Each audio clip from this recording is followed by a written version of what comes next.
ખેરાલુ મુક્તિધામ સેવા યોજનાના પ્રમુખ શ્રી પોપટભાઈ બ્રહ્મભટ્ટની શોક સભા યોજાઈ। ધારાસભ્ય સરદારભાઈ ચૌધરી સહિત કોલેજ મંડળના પ્રમુખ માનસી દેસાઈ મોટા, લેખક સુરેશભાઈ દેસાઈ પણ હાજર રહ્યા। રૂપેણ મુક્તિધામ સેવા યોજના ટ્રસ્ટના આદ્ય સ્થાપક શ્રી પોપટભાઈ બ્રહ્મભટ્ટની શોક સભા યોજવામાં આવી। મુક્તિધામ સેવા યોજનાના કાર્યવાહક કમિટીના મંત્રી જસ્મીનભાઈ દેવીએ પ્રસ્તાવ રજૂ કરી આ શોક સભા ખેરાલુના ધારાસભ્ય સરદારભાઈ ચૌધરીએ શ્રદ્ધાંજલિ આપતા જણાવ્યું કે પોપટભાઈ આ નગરનું ઘરેણું હતા। તેમના બાકી રહેલા કાર્યો હું મારો યોગ્ય પ્રયત્ન કરી પૂર્ણ કરીશ।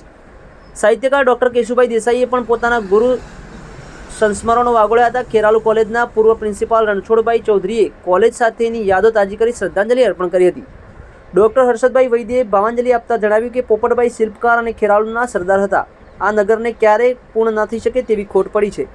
નગરપાલિકાના પૂર્વ પ્રમુખ હેમંત શુક્લ, પૂર્વ પ્રમુખ પ્રેમજીભાઈ દેસાઈ, કેળવણી મંડળના પ્રમુખ માનસી દેસાઈ, અજયભાઈ બારોટ શ્રદ્ધાંજલિ આપી હતી। યોગાચાર્ય ડાયાભાઈ વૈદ્યે પણ શોકાંજલિ આપી હતી।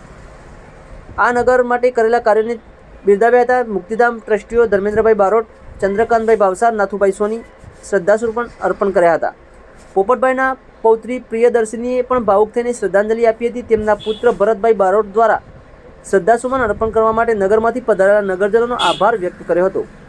ભાવુક થઈને શ્રદ્ધાસુમન અર્પણ કર્યા હતા। સમગ્ર કાર્યક્રમનું સંચાલન જસ્મીન દેવીએ કર્યું હતું। વધુ સમાચારોને અપડેટ્સ માટે જોતા રહો online TV news. Suresh Thakor અને ફારૂક મેમણ સાથે યુટ્યુબમાં સબસ્ક્રાઇબ કરો, ફેસબુકમાં ફોલો કરો અને ઇન્સ્ટાગ્રામમાં અમને ફોલો કરવાનું ભૂલશો નહીં।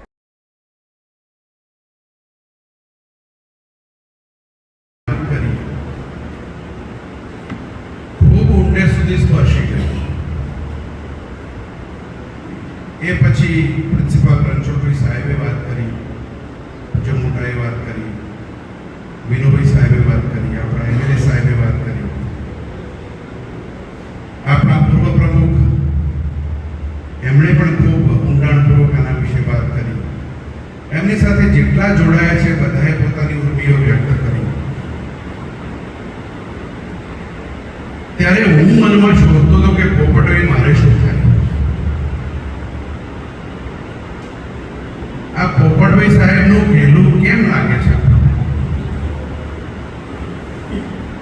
એમના સમાચાર સાંભળી અને કેશુભાઈ સાહેબ છે ગાંધીનગરથી કાંપતા અવાજે એમ કે કાલે રાખ્યું છે, હું આવું છું। આવું કેમ?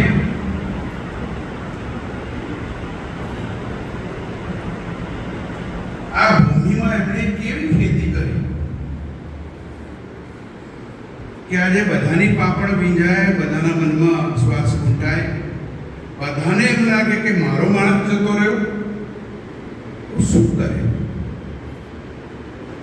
નિખાલસ ભાવે હું કહું તો મારો તો છેલ્લા પડાવમાં એમનો પરિચય। એમનો જ્યારે આદેશ થયો કે તમારે મુક્તિધામમાં અમારી સાથે કામ કરવાનું, તો મેં હાથ જોડ્યા। મેં કીધું સાહેબ, તમે જે કલ્પના કરો છો પણ સમયનો અભાવ, ક્યાંક હું ઉપસ્થિત ના રહી શકું અને તમને તો હું શિસ્તના શિલ્પકાર તરીકે ઓળખું છું, ક્યાંક મારી ભૂલ થાય ના, તમારે કામ કરવાનું છે। સાહેબ જેટલા શિસ્તમાં કડક લાગે, મેં તો એમને બહુ જ નિખાલસ નાના બાળક જેવા જ જોયા છે।